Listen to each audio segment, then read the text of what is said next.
Good morning. കർത്താവിൻ്റെ നാമം വാഴ്ത്തപ്പെടുമാറാകട്ടെ.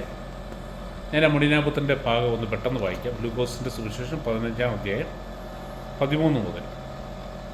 ഏറെ താമസിയാതെ ഇളയ മകൻ എല്ലാം ശേഖരിച്ചുകൊണ്ട് ദൂരദേശത്തേക്ക് പോയി. അപ്പനുമായിട്ട് എൻ്റെ വീതം നന്നേക്കാൻ പറഞ്ഞ് അപ്പൻ അത് കൊടുത്തു. അതെല്ലാം ശേഖരിച്ച് വിറ്റ് പൈസയാക്കി ദൂരദേശത്തേക്ക് പോയി. അവിടെ ദൂരത്തിനായി ജീവിച്ച് സ്വത്ത് നശിപ്പിച്ച് കളഞ്ഞു, അടിച്ച് പൊളിച്ച് തകർത്ത് കളഞ്ഞു. അവനെല്ലാം ചെലവഴിച്ച് കഴിഞ്ഞപ്പോൾ ആ ദേശത്തൊരു കഠിന ക്ഷാമം ഉണ്ടാവുകയും അവൻ ഞെരുക്കത്തിലാകുകയും ചെയ്തു. വലിയ പട്ടിണി വന്ന ആ ദേശത്ത് ഇവന് ബുദ്ധിമുട്ടായി, ഇവൻ്റെ പൈസ എല്ലാം തീർന്നു. അവൻ ആ ദേശത്ത് ഒരു പൗരൻ്റെ അടുത്ത് അഭയം തേടി. അയാൾ അവനെ പന്നികളെ മേയ്ക്കാൻ വയലിലേക്ക് അയച്ചു. അപ്പോൾ അവൻ്റെ ഒരു ജോലി കിട്ടി, ഇൻ്റർവ്യൂ കഴിഞ്ഞു. പന്നികളെ മേയ്ക്കാനായിട്ട് വയലിലേക്ക് അയച്ചു. ഓർത്തോളം ഇവിടെ ഭയങ്കര റിച്ചായിട്ട് ഒരു അപ്പൻ്റെ മകനായിട്ട്, നല്ല സമ്പന്ന ഒരപ്പൻ്റെ മകനായിട്ട് ജീവിച്ച് വലിയ സ്വത്തുള്ള ഒരാളായിരുന്നു. ഇപ്പം പണിയെന്തുക, പന്നിയെ മേയ്ക്കുക. പലപ്പോഴും നമ്മൾ തിരിച്ചറിയുന്നില്ല നമ്മൾ ആരാണെന്നും നമുക്ക് ദൈവം തന്നിരിക്കുന്ന പദവി എന്താണെന്ന് നമ്മൾ തിരിച്ചറിയാത്തതുകൊണ്ടാണ് പലപ്പോഴും നമ്മൾ ഈ ഒരു കാറ്റഗറിയിലോട്ട് പോകുന്നത്. ഒരു ലോ ലെവൽ വിശ്വാസിയായിട്ട് നിൽക്കുന്നത്, പിതാവിൻ്റെ സ്നേഹം അനുഭവിക്കാതെ. വിശ്വാസിയാണോ എന്ന് ചോദിക്കാം, ആണുതാനും. പക്ഷേ ജീവിതം കൊണ്ട് വളരെ താഴ്ന്ന നിലയിൽ. പന്നി തിന്നിരുന്ന തവിടെങ്കിലും കൊണ്ട് വയറ് നിറയ്ക്കാൻ അവൻ ആശിച്ചു. പക്ഷേ ആരും അവന് കൊടുത്തില്ല. വിശന്ന് ക്ഷാമമായി, പട്ടിണിയായി. ഇയാൾ ജോലിക്ക് വിട്ടു, പക്ഷേ ശമ്പളമില്ല, ഭക്ഷണമില്ല. അന്നേരമാണ് ഇവൻ തോന്നുന്നത് പന്നി തിന്നുന്ന തവിട്, പന്നിയുടെ ഫുഡെങ്കിലും കിട്ടിയിരുന്നെങ്കിലും ആശിച്ചു. പക്ഷെ ആരും അവനത് കൊടുത്തില്ല. അപ്പോൾ അവന് സുബോധമുണ്ടായി. നമ്മൾ അപ്പൻ്റെ സ്നേഹത്തിലോട്ട് വരുന്നതിന് ഒരു കണ്ടീഷനാണ്, സുബോധം ഉണ്ടാകും എന്ന് പറഞ്ഞാൽ റിപ്പൻറ്റൻസ് ഉണ്ടാകും. പലപ്പോഴും ഇന്ന് പലരും റിപ്പൻറ്റൻസിനെ കുറിച്ച് പ്രസംഗിക്കാറില്ല. എല്ലാവരും പറയും യേശു എന്ന് വിളിച്ചാൽ മതി എന്ന് പറയും. പക്ഷേ അവനൊരു തിരിച്ചറിവുണ്ടാകണം. അതിനാണ് മാനസാന്തരം. ലോകത്തിൻ്റെ വഴിയെ പോയി ഇവരടിച്ചു പൊളിച്ചു, തകർത്തു.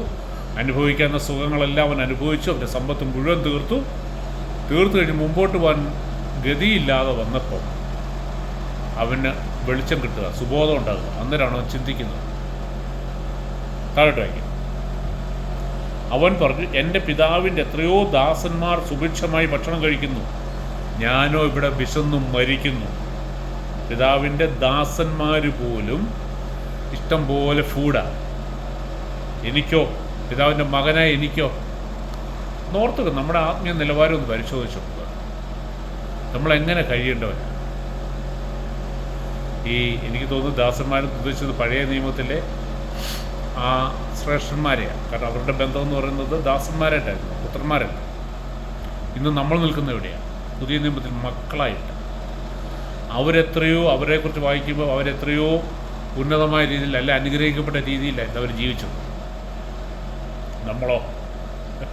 നമ്മൾ വിശന്ന് മരിക്കുക. കാര്യം എന്താ?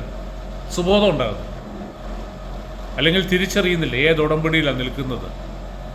പിതാവും ഞാനുമായിട്ടുള്ള ബന്ധം എന്താ? പരിശുദ്ധാത്മാവ് എനിക്ക് തന്നിരിക്കുന്നത് എന്തിനാ? യേശുക്രിസ്തു എൻ്റെ ആരാ? ഞാനും യേശു ഒന്നാണെന്നുള്ള ഒന്നും തിരിച്ചറിയുന്നില്ല. എന്ന് പറഞ്ഞാൽ പഴയ നിയമത്തിലെ ആ വിശുദ്ധന്മാരെ, അല്ലെങ്കിൽ മോശ ദൈവത്തിൻ്റെ ഭവനത്തിലൊക്കെയും ഒരു ദാസനെ പോലെയായിരുന്നു. യേശു ഒരു പുത്രനെ പോലെ. അപ്പോൾ നമ്മളെയും വിളിച്ചേക്കുന്ന ആ പുത്രനാകാനായിട്ടാണ്. പക്ഷെ നമ്മളിത് തിരിച്ചറിയാതെ ഈവൻ മോശയുടെയൊക്കെ ആ ഒരു നിലവാരത്തിൽ പോലും നമ്മൾ നിൽക്കുന്നില്ല. അവർ നമ്മളെക്കാൾ എത്രയോ അധികം അനുഗ്രഹിക്കപ്പെട്ടവരായിരുന്നു. പക്ഷെ നമ്മളോ ആത്മീയമായിട്ട് എന്ത് നന്മയാണ് നമുക്കുണ്ടാകുന്നത്? എന്തുകൊണ്ടാണ്? നമ്മൾ തിരിച്ചറിയുന്നില്ല. നമുക്ക് സുബോധം ഉണ്ടാകുന്നില്ല. നമ്മൾ എന്തൊക്കെയോ കാട്ടിക്കൂട്ടുന്നു, കർത്താവ് പ്രസാദിക്കുമെന്ന് വിചാരിക്കുന്നു. അല്ലെങ്കിൽ ഇതൊന്നും നമ്മുടെ ഉത്തരവാദിത്വമല്ല. അതൊക്കെ ഉത്തരവാദിത്വപ്പെട്ടവർ, അല്ല അച്ഛൻ, അല്ലെ പാസ്റ്റർ, അല്ലെങ്കിൽ അങ്ങനെയുള്ള ദേവാസന്മാർ ചെയ്തോളും. നമ്മൾ ഇതൊന്നും ചെയ്യണ്ട. നമ്മൾ അതിനുള്ള ചിക്ലിയും കൊടുത്താൽ മതി. എന്നിട്ട് 18 പറയാം. ഞാൻ എഴുന്നേറ്റ് എൻ്റെ പിതാവിൻ്റെ അടുത്തേക്ക് പോകും. ഞാൻ അവനോട് പറയും, പിതാവേ, സ്വർഗത്തിനെതിരായി നിൻ്റെ മുമ്പിൽ ഞാൻ പാപം ചെയ്യും. ഞാൻ പറഞ്ഞു, പിതാവുമായിട്ടുള്ള ബന്ധം, ആ റൈറ്റ് റിലേഷൻഷിപ്പ് വരണമെങ്കിൽ അതിന് മുമ്പേ ആദ്യം ഉണ്ടാകേണ്ടത് മാനസാന്തരം എന്ന് പറഞ്ഞാൽ ഞാൻ തെറ്റിപ്പോയി, ഞാൻ പാപിയാണ്, ഞാനൊരു ബലഹീനനാണ്, ഞാൻ ലോകത്തിൻ്റെ വഴിയെ സഞ്ചരിച്ചു, അതുകൊണ്ട് എനിക്ക് തൃപ്തിയില്ല, അല്ലെങ്കിൽ ഞാൻ എൻ്റെ അവസ്ഥ താഴേക്ക് പോവുക, അതുകൊണ്ട് ഞാൻ മടങ്ങി വരും, ഞാൻ പിതാവിൻ്റെ അടുത്തേക്ക് പോകാൻ പറയുക. പിതാവേ, സ്വർഗത്തിനെതിരായി നിൻ്റെ മുമ്പിൽ ഞാൻ പാപം ചെയ്തു, നിൻ്റെ പുത്രൻ എന്ന് വിളിക്കപ്പെടാൻ ഞാൻ ഇനി യോഗ്യനല്ല, നിൻ്റെ ദാസരിൽ ഒരുവനായി എന്നെ സ്വീകരിക്കണമേ. ഓർക്കുകയെ ഇവന് മനസ്സിലായി. ഇവൻ്റെ കയ്യിലിരിപ്പ് വെച്ച് നോക്കിക്കഴിഞ്ഞാൽ ഇത് പുത്രൻ്റെ അല്ലെങ്കിൽ ആ മകൻ്റെ ആംഗിളിൽ നിന്നുള്ള കാഴ്ചപ്പാടാണ് കേട്ടോ, പിതാവിൻ്റെ ആംഗിളിൽ നിന്നുള്ള കാഴ്ചപ്പാടല്ല. അവൻ തന്നെത്താനെ പറയുകയാണ്, എനിക്കിനിയും പുത്രനായിട്ടിരിക്കാൻ യോഗ്യതയില്ല, ഞാൻ അവകാശം മുഴുവൻ കളഞ്ഞു, ഇനി എന്നെ ഒരു ദാസനായിട്ട്, കാരണം 4 നേരങ്ങൾ ഫുഡെങ്കിലും കിട്ടില്ല, ശമ്പളമൊന്നും വേണം, മിനിമം കാര്യങ്ങളെങ്കിലും പിതാവിന് ലഭിച്ചാൽ മതി, നിൻ്റെ ദാസൻ ഒരുവൻ എന്നെ സ്വീകരിക്കണമേ.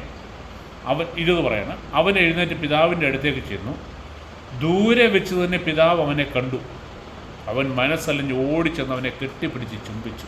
ജസ്റ്റ് ഇമാജിൻ, നശിപ്പിച്ച് എല്ലാം നശിപ്പിച്ച്, പിതാവിന് 50% സ്വത്താണ് നശിപ്പിച്ചു, കുറച്ചൊന്നുമല്ല, 50%. പിതാവ് അതിസമ്പന്നനായി, അത് മുഴുവൻ നശിപ്പിച്ച് നാറാണക്കല്ലാക്കി, കണ്ട മകനാന്ന് പോലും പറയാത്ത രീതിയിൽ ദൂരെ വരിക. പിതാവ്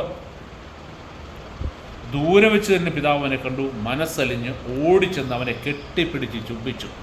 കുളിച്ചിട്ടൊക്കെ ദിവസങ്ങളായി, മാസങ്ങളായി, പക്ഷെ പിതാവിന് അതൊന്നും ഒരു പ്രശ്നമല്ല. എന്നുവെച്ചാൽ പാപത്തിൻ്റെ പടുകുഴിയിലാണ് പിതാവിനെ കാണുന്നത്. പിതാവ് ഒരു അകസ്യം കാണിച്ചില്ല, കെട്ടിപ്പിടിച്ച് ചുംബിച്ചു. ബാക്കി എടുത്ത എപ്പിസോഡ് കഥാവനിരിക്കും.